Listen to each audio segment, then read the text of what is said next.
पाळणा उचलायला घेऊन का गेले दुसऱ्या आव्हानाला. घेऊन गेलो दुसऱ्या आव्हानाला. विचार केला म्हणाला आता या दासुदाने ह्यो लहानपणा बाळ पाहिजे मारायला त्या ठिकाण्याला. बाळगा पाहिजे मारायला आठवण झाली राजाची त्या जाग्याला. एवढ्या टायमाला पाळण्यातला बाळ काढला. बाळ लागली ती तापलेल्या काळ्या खडकावर टाकायला. तापलेल्या खडकावर जर बाळ सोडला तर भाजून म्हणून जाईल विचार केलाय म्हणाला.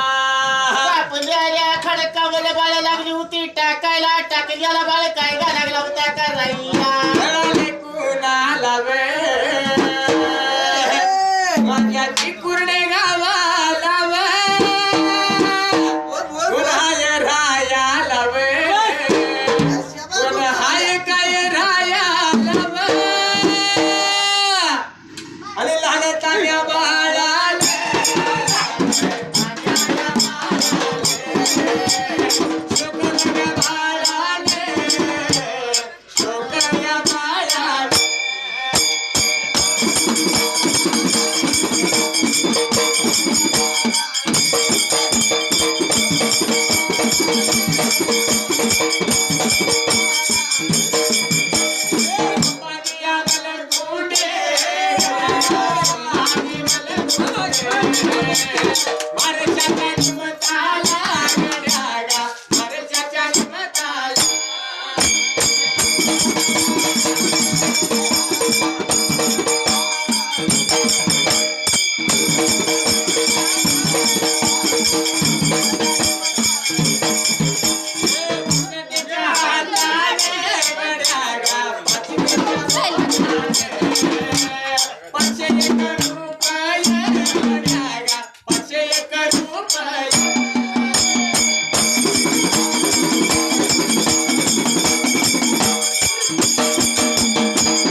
करायचा नाही कोणी नाद नाही चालायची दादागिरी.